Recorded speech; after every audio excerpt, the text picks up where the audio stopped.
Serena. What's up? You're right.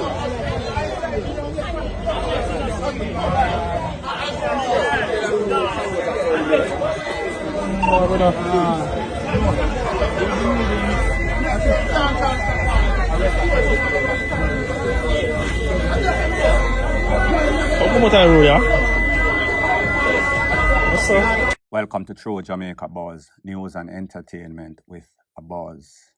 What you just saw is a multi-car accident that took place on Brunswick, that is in Spanish Town. Obviously, we see that speeding more than likely was the factor that led to this. We saw that somebody overestimated his driving skill and underestimated his lack thereof and lack of common sense. Just another day in paradise, point blank and period. So the next thing that is popping in the news, I got up this morning very early to news that Cockatoo is officially dead. The person that sent me the picture and sent me the information, the first question that I ask, if you look at your screen right now, on or about January of 2024, we heard news that Cockatoo was officially dead, pronounced. However, the family would later come out and explain that nothing goes like that. He is alive. Not to say that he is kicking, but he is not alive. Now, people, I ask this person, are you sure? Because the truth and the fact is that when it comes to social media, there's a whole bunch of rumors circulating on social media. And if somebody is popular, person are going to send it around because they think that persons need the information. What we need is accurate information. However, sometimes me, myself, as a blogger, gets information and the information is incorrect. Now, in most cases, people just put out information that they got because they think that it is true and it is credible. And while in most cases, persons do not deliberately put misinformation out there, you have some people that are very mischievous. You have some people that are very idle. And like them say, idle dog, walk idle monkey. So the moral of the story is this: if this information is true, condolences to the friends, loved one, co-workers of Cockatoo, all that are involved in the music fraternity, point blank and period. So the next thing that is popping in the news, based on those two videos that you just saw, first video, Mavado's son Dante being released after the Court of Appeal throughout his case, quashed his case, saying that the instruction by the judge, identification and all sorts of mix-up and passa was grounds for dismissal or grounds for the case being thrown out.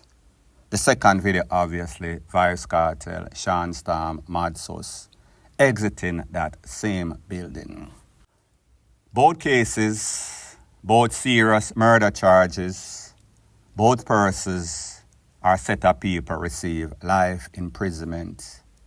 Parole 25, 35 years after they were sentenced. Both cases beat it on appeal, technicality by some sorts of misconduct by the judges in both cases. Both set of men free, result is just the same. Don't want to be the bearer of bad news. However, the picture that you see on the screen is of Shabdan, Mr. Linval. Mr. Linval is expected to have the same result, and I am going to explain everything in intricate details. But first, we saw that the person, DPP Paula Llewellyn, who was a part of both cases, is a part of Shabdan's case. Just retired from the Court of Appeal, she made her final appearance. This is what her exit looked like. Take a listen, take a look, and then I'll give my piece. I am in the final few months of my tenure. It has been a privilege and a pleasure to have appeared before all members of this bench. May I also say to my lady Harris, my lord Fraser, my lady Edwards, my lady Williams, my lady President, McDonald Bishop, my lady Straw. It has been a privilege to have interacted with all of you at the various stages of our professional development throughout the office of the DPP And although I'm proud of every member of this bench, my Lady Simmons, my Lady Foster Pusey, but I'm especially proud. Don't forget, I'm going to save the best for the last. I am especially proud, as I have been privileged to have observed the wonderful brilliance, the keen intellectual acuity, and the development of all of you.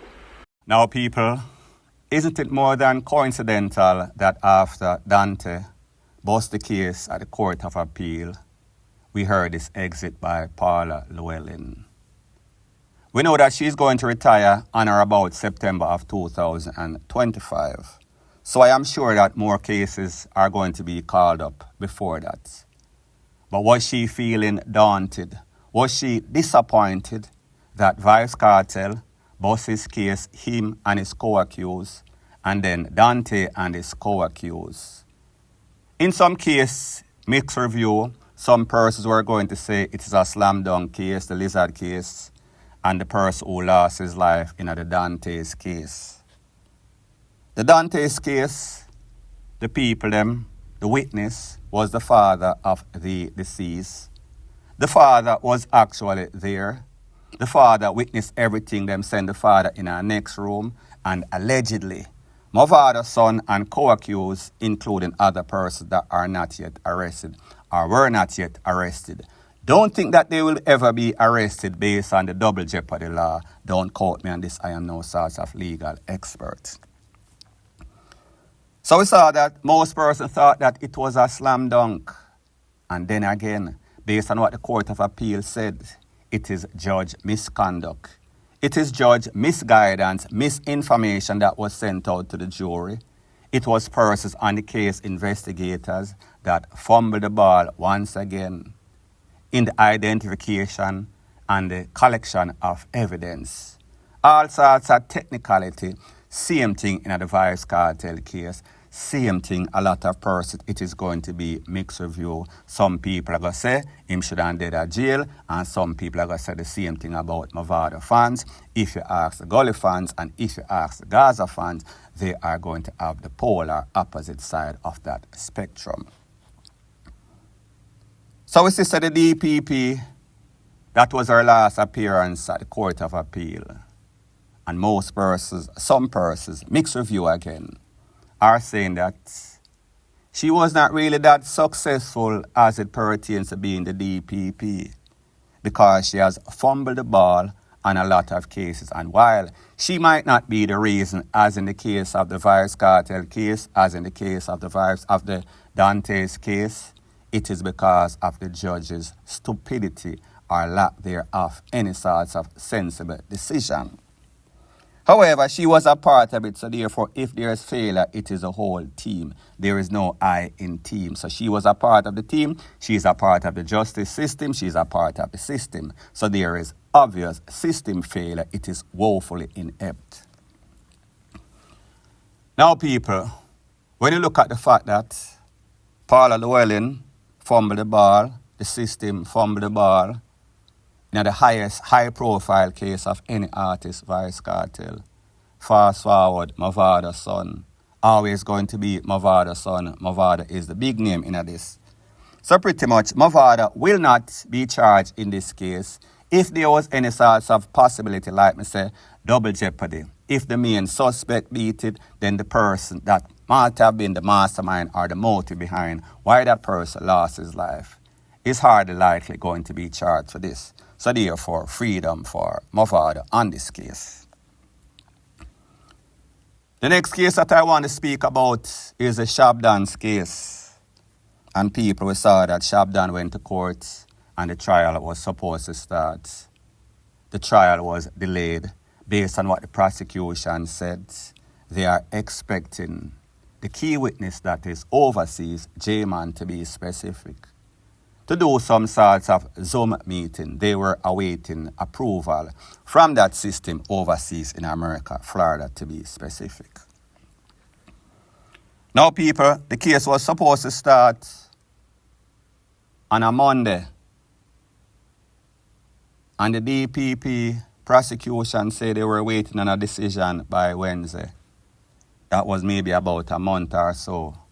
That decision has not come down as yet. People, here's how it goes. It is automatic. Crime partner, United States and Jamaica. If they have a case, a big case, that person or that system is going to approve it more than likely. It is hardly likely that they won't. However, you have to go through the protocols, you have to file. And obviously, it is either the DPP did not file in time or they did not file none at all. But here's the problem. The problem is not the filing. The problem is that that person, J-Man, more than likely was lying, more than likely did not witness what he thought he witnessed or what he claimed he witnessed. Now, this was based on a case including his girlfriend, Fly, that lost her life. 3 persons got taken out. 5 persons totally got caught up. Based on what they said, it was Shabdan and his co-accused, don't remember that person's name, that was responsible, that actually went on the move.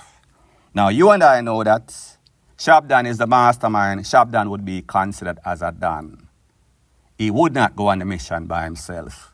Would he organize? Maybe he would have, and yes, he would have. But he did not. And most persons are going to know that. Listen, people go by a pattern. There's always a pattern of how people move. And if they send out hits and are responsible for a hit, they are not usually going to go on that hit by themselves. My opinion. Here's where the problem comes in. J-Man is a witness, key witness. However, J-Man is overseas. J-Man got himself in a problem with a double takeaway that he more than likely is going to be convicted on. More than likely is going to get life or even the death penalty. So therefore, why would J-Man lie? What would be the motive for J-Man to lie? I am going to give you a couple of reasons. The couple of reasons, and the most significant reason, is that J-Man went to Florida and J-Man was seeking asylum. One of the criteria of seeking asylum is the fact that you have to explain or prove that your life is in imminent danger.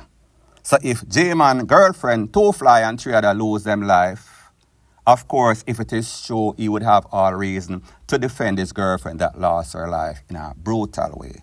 However, his motive was not really his girlfriend. His motive was seeking asylum. So therefore, if you can say, my girlfriend dead, my friend them dead, that means that them want me too because I am the reason why they are dead. That means that I am more a target. In other words, he had ulterior motive to lie. However, him realize it is not looking good. Even if he seeks asylum, he is going to be in the United States legally. In the prison, you can always stay in one of their cold, beautiful cells. 3 meals a day, square meals and what you get in Jamaica. However, you cannot be on the street as a free man. J-Man realized he won't be a free man anytime, ever, ever, ever. He will not beat this case that he's accused of. Slam dunk case, easy like 1, 2, 3 to win. They have all the evidence on him. They have the video, they have the gun, they have just about anything from A to Z. So therefore, pretty much his goose is cooked. So him knows him a file for asylum using Shabdan as a person that is trying to take him away. However, when him realize now him in more trouble, he will never ever get that asylum. He will never ever be a free man. What motive does he have to help the prosecution in Jamaica? Especially when him knows him a lie. Especially when him knows cross-examination by the defense lawyers for Shabdan is going to twist him up and turn him into a pretzel. So people, follow me. Here's the thing. 5 people get caught up. 3 people lose them life. 2 of those persons that got caught up, that live to tell the tale, they would make great witnesses. The fact that they were there, the fact that they saw everything in intricate details. So why is it somebody that was not even on the scene of the crime, that was overseas, in the runway process, How could that person make a better witness than the witness that actually witnessed everything, the two witnesses? So people, I just tell you, the prosecution is making it seem as if the key witness is J-Man, who was not there, is going to be a better witness than the witnesses that were actually there that lived to tell the tale. People, sometimes you have to read between the lines. So all that we see going on, the court is waiting on a decision. The judge is supposed to make a decision as to if that case is going to get thrown out or not. And people, like I told you before, it is going to be thrown out without a shadow of a doubt. So soon, you're going to have the Vibes Cartel exiting GP door. You see the Dante exiting GP door. You're going to have the remix coming out of Shabdan and probably his co-accused coming out of one of those fine institutions. Penal, Jamaica pretty much get FUCK by the pianist. So the moral of the story is this. The DPP's office, the system, is like one of those man or woman that can get an ex-man or an ex-woman a partner. However, they cannot keep them. They cannot sustain them. They always find a way to FUCK up the relationship. If you fumble the ball, it always ends up in the same thing. Epic failure, system failure, point blank and period. So anyways, people, thanks once again for checking out my video. If you appreciate videos like these, please show your appreciation by liking, commenting, sharing and subscribing to my channel. That is how YouTube promotes videos like these to like-minded, sensible persons like yourself. Bless up.